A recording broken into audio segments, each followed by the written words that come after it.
kelima nih. Kelima, yes, kalau kita ngeliat dari poinnya kalau nggak salah juga tipis-tipis. Nggak terlalu beda jauh. Cuman emang aku ngeliat dari segi data sih. Apalagi tadi kita udah lihat head to head antara mid lane. Ya. Jadi itulah alasan kenapa aku sendiri personal itu memprediksi ke arah Big Hit Meta. Tapi itu dia untuk 10 hero yang telah diambil oleh masing-masing tim. So kita akan langsung aja lanjut untuk match yang ketiga, game pertama antara Big Hit Meta melawan Rebellion C9. Wow, akan jadi match up seperti apa ini untuk di game pertama. Jadi tanpa berlama-lama kita akan segera menuju ke Land of Down di MDL Indonesia Season ke-8 minggu ke-6 hari pertama. Bigetron Beta versus Rebellion C9. Masih bersama Radit Overkill dan juga Choji yang akan memandu jalannya game pertama kali ini. Dan yang akan kita saksikan ya, di mana inisiasi yang coba dilakukan oleh WJ.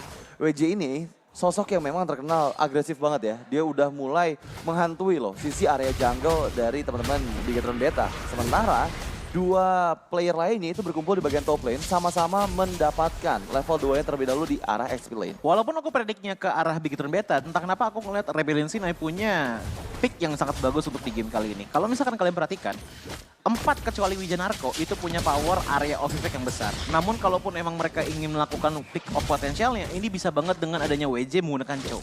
Untuk early power dari mana? Ya bisa dari Moy. Ataupun Rio, apalagi dengan dia menggunakan Brave Smite yang berarti long team fight ataupun prong team fight bisa diadakan di game kali ini. Oke, tapi terkena Earthshatter, WJ coba untuk bertahankan, masih ada Shunpo, Jet Kundo terakhir, masih menahan flickernya bahkan. Masih percaya diri untuk menerima Pokemon damage dari teman-teman Bigetron Beta. Tapi yang aku sadarin di bagian top lane sana udah nggak ada lagi Fire Beetles ya, yang udah diambil tadi sama dua member dari Bigetron Beta. Yang membuat harusnya bakal ada satu creep yang hilang dari rotasi farming yang dimiliki oleh Rio. Iya, dan untuk sekarang dari segi pertukaran ya, aku bisa katakan Big Hit Beta ini udah mulai lebih agresif dibandingkan dengan Rebellion C9. Walaupun tadi Wijanarko sempat beberapa kali lah masuk melakukan invasif manuver, tapi invasi dari Big Hit Beta itu lebih menyeluruh karena mereka berjalannya berbarengan. Gak sendirian-sendirian. Yang membuat akhirnya ada sedikit perbedaan gold di angka 800 untuk 1 menit pertama di game kali ini. Oke, tapi yang aku lihat nih, masih bermain cukup aman juga meskipun dari perbedaan level, experience sudah dipegang juga oleh Jaskar. Dia udah meninggalkan level 4-nya dan ini yang tadi aku bilang, dimana nggak ada set to Fire Beetles membuat Rio-nya under beberapa experience, bahkan hampir perbedaan satu level itu ada di menit yang kedua ini. Tapi untuk turtle yang pertama dipersiapkan oleh Jaskar, ditarik saja terlebih dahulu. Sementara di bagian tengah sana, gangguan ke arah Shane. Shane masih belum mendapatkan primal ward-nya. Sementara coba untuk di follow up, Shane dalam bahaya. Masih ada primal ward yang ditahan, tapi Earthshatter dan juga primal ward dibuka. Dan bahkan Rio terpick off, first blood diamankan oleh seorang Jaskar. Dan kali ini memukul mundur 3 member dari Rebellion C9 lainnya. Sementara Walker FV, one last hit untungnya nggak ada save strike terakhir yang bisa membuat Walker FV-nya terpick off. Ya, keselamatin oleh Regen juga tadi ya, apalagi di saat kontes juga agak susah untuk bisa kontes dengan ada Jaskar yang bergabung dengan teman-teman lainnya, ngebuat akhirnya pertarungan pertama pun diambil oleh Big Hit Beta. Dan kalau kita lihat untuk dari segi emblemnya, aku suka dengan emblem ini dibawa dan Cutie dengan adanya life drain ngebuat dia makin sustain lagi dari segi mananya dicampur dengan adanya Imbue Rage yang ngebuat dia pun sangat minim untuk pulang dan sekalinya pulang itu buat regen mana aja.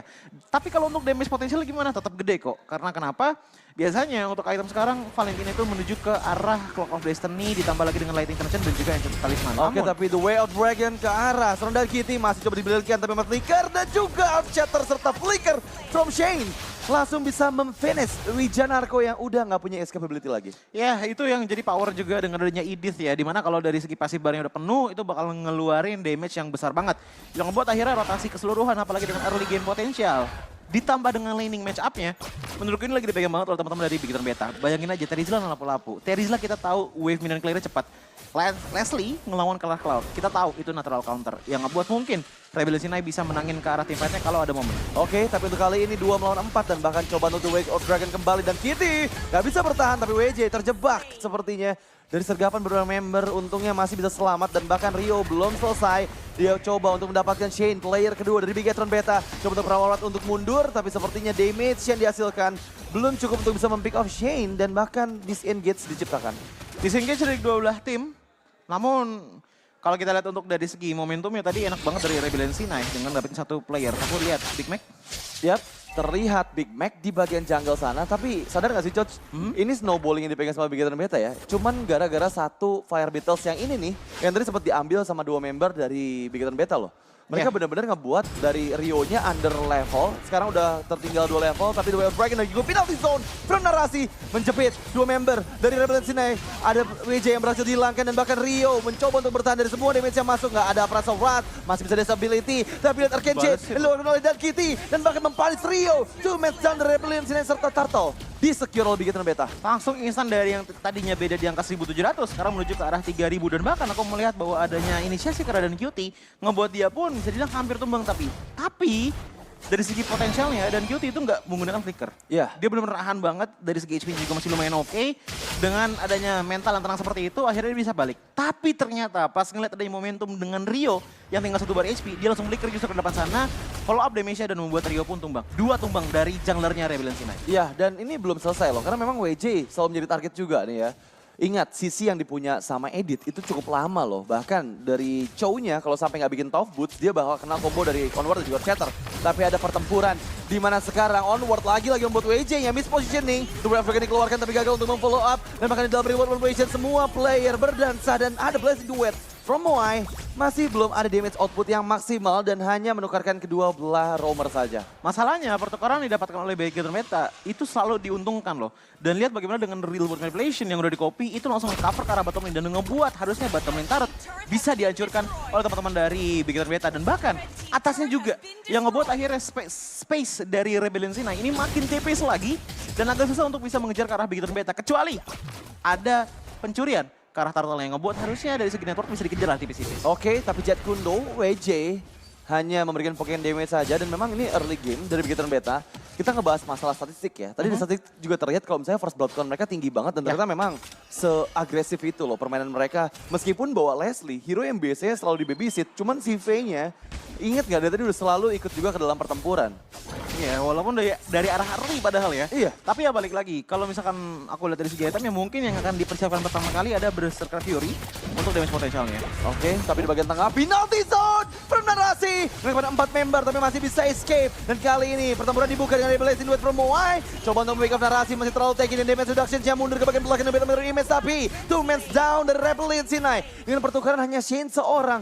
Dan lagi-lagi kerugian di dalam team fight diterima oleh Rebellion Sinai. Masalahnya Shane itu ditukerin sama yang penting-penting terus gitu loh. Big Mac tadi ditambah lagi dengan Wijaya Narko.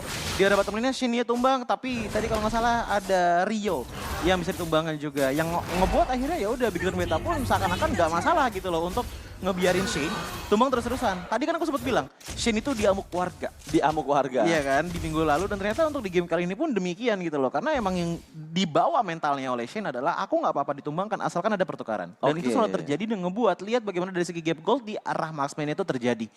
Ini Berserker Fury tadi aku udah bahas di item pertamanya, tapi yang paling penting ini gold gapnya hampir di angka 1000 lebih.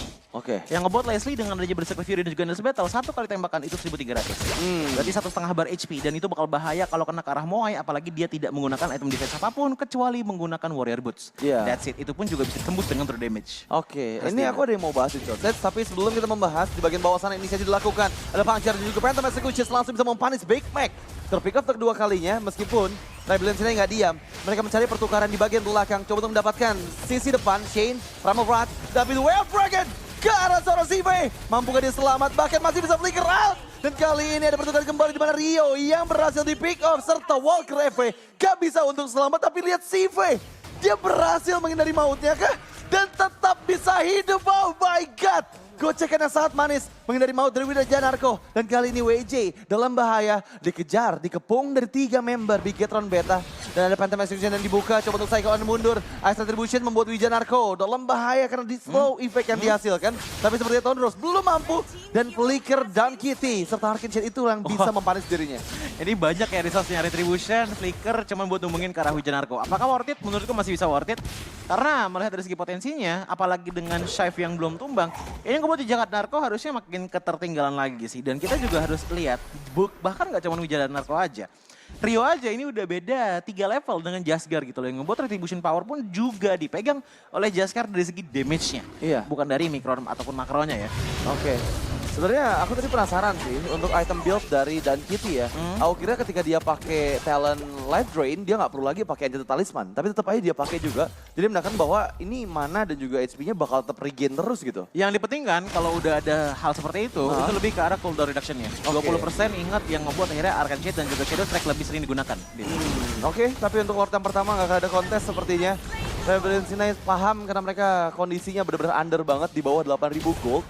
Dan mereka harus melakukan split push sih. Karena kalau main team fight lagi, dari tadi setiap team fight ya, aku hitung sekitar 5 atau 6 kali team fight selalu dimenangkan oleh Bigatron Beta. Dan itu membuat kerugian untuk Rebellion Sinai. Dan akhirnya split push dilakukan oleh Moai, berhasil menghancurkan satu outer turret di bagian bottom lane. Tapi ini udah menjadi problem sih dengan adanya narasi yang udah level 11 dengan tidak ada Jatuh Bang sama sekali. Kita udah sering banget ngeliat bahwa penalty zone ya walaupun dari tadi nggak benar-benar bikin momentum, tapi seenggaknya skill source dari Rebellion Sinai itu udah mulai pada kepake kalau penalty zone keluar. Yeah. Flicker, ada Purify juga ataupun BMI itu yang membuat akhirnya satu penalty zone seakan-akan udah nurunin drastis skill source Rebellion Sinai untuk team fight tau di. Ya, tapi yang aku lihat ya tadi penalty zone yang di bagian mid yang 4 orang. Itu benar-benar kasih waktu buat player di Bigatron Beta lainnya siap gitu untuk membuka team fight kan. Betul. Jadi mereka benar-benar dapat timingnya nih untuk membuka setup yang manis yang membuahkan hasil juga untuk Bigatron Beta. Tapi Lord yang pertama bakal susah untuk di defense menurut aku karena memang Lordnya masih bergerak dan bahkan ini semua inner turret harusnya bisa dihancurkan terutama yang di bagian mid lane sana. Lord coba untuk di poking, dihilangkan terlebih dahulu. Tapi conceal play yang dilakukan oleh Shane berhasil terdeteksi oleh Void Crystal dan bahkan di bagian bawah berhasil menghilangkan Lord yang pertama. Tapi kali ini dan kini membuka Reroll Population yang masih dari belakang. Lihat Jaskar, sasin-sasin dengan Puncture. Tapi fokusnya mendapatkan base turret. Tapi dibuka balik dengan Reroll Population. Dan kali itu Blazing Duet yang masuk. Mampu ke Jaskar hidup, ternyata tidak terpick up Jaskarnya. Coba untuk penalty zone menangkap dua member. Tapi seperti ada pertukaran di mana Rio di pick off. Damage dari critical, true damage-nya sakit banget save. Dan itu harus bisa dikalkulasi oleh Rebellion Sinai. Ini udah kelihatan kan power dari Chef walaupun baru level 13 tapi lihat bagaimana damage output dari Chef 1500 HP sudah hilang dengan satu kali hit saja ngebuat Moe pun walaupun punya Blazing Duet dan juga Battle Mirror Image dia tetap masih bisa kena hit dan itu nggak bisa didinai dengan apapun bahkan Wind of Nature sekalipun. Weh, ini mau coba perang lagi kah? Ngelihat Shane darahnya udah gak cukup banyak tapi penalty zone yang malah membuat Moe berhasil di pick off setelah WJ gak bisa selamat. Two men down dan langsung kali ini Bigatron Beta coba untuk maksimalkan kembali tapi damage dari Sif terlalu sakit. Double kill from Sive dan kali ini dua member yang tersisa mampukah mereka mempertahankan base-nya karena agresi dari Bigatron Beta belum berhenti dengan ada satu sisi minion yang bergerak di bagian bottom lane. Ada Reroll Population kopian yang dibuka tapi Ria godlike from Sive coba untuk Reroll Population balik dan memukul mundur 4 member dari Bigatron Beta karena nggak punya cukup banyak HP dan wow. What a nice team fight from Bigatron Beta. Kiting dari Shane. Itu judulnya Kiting dari Shane. Iya, kan aku bilang tadi kan, amukan warga ke arah Shane 3 kali dia tumbang, tapi ya balik lagi, ini dia pertukarannya. 1 kali Shane yang pukul ternyata bisa menghasilkan dengan tumbangnya 3 player dari Rebellion Sinai. Dan bahkan ini dari segi kill point dan juga goal gap ini udah jauh banget. Hampir sama-sama di angka perbedaan 10 poin. 10.000 dan juga 10 kill point. Yang membuat harusnya untuk Lord Enhance di game kali ini bisa cukup didominasi oleh Bigatron Beta. Kecuali Chef-nya bisa dikunci duluan oleh teman-teman dari Rebellion Sinai. Karena untuk di momen kali ini aku melihat potensinya sebenarnya ada di Wijanarko. Cuman emang dari tadi conceal play itu masih belum kelihatan menurutku ya. Dari tangan Wijanarko untuk ngeculik siapapun yang ada di Bigatron Beta, Radit. Betul, masalahnya semakin di-drag ke arah late game, ini damage dari Sif udah nggak bisa dibendung lagi loh. Lihat kan, tadi damage-nya. Ini juga masih mid game. Masalahnya. Iya, ini masih mid game-nya, damage-nya udah nggak kebendung karena memang 7 point kill dan 2 assist dia kantongi. Harusnya dari segi perbedaan gold antara kedua belah gold laner ada terpaut 3.000-an gold berbanding dengan Moai yang masih belum mendapatkan poin kill sama sekali. Tapi ya untuk Lord kedua lagi-lagi menjadi milik Bigatron Beta. Tapi conceal play yang coba diinisiasikan dan penalty zone yang gagal from narasi. Tapi di bagian belakang onward flicker dan langsung bisa menangkap Walker Repe. Masih sempat di population tapi nggak bisa selamat. Tapi kali ini Puncture, Jaskar mencoba untuk mendapatkan player ketiga karena Rio pun dihilangkan. Tapi WJ di bagian depan sana nggak bisa untuk memberikan backupan terhadap Big Mac yang sudah tertinggal dengan 2 member temannya. Shift Legendary dan aku lihat tadi dari segi team fight-nya bahkan Jasgar aja udah saking snowballnya, dia berani masuk lewat depan loh. Dia bukan ngejar dari belakang, dia benar-benar jadi stopper. Itu yang udah berbahaya bagi teman-teman dari Rebellion Sinai. Masalahnya ini cuma 2 orang, ada Blazing Duet bahkan tapi penalti itu meng-cancel. Blazing Duet dan pakai Moai still survive, tapi Lord sudah ada di area base dari Rebellion Sinai dan robot merah Bigatron Beta mendapatkan kemenangan di game yang pertama.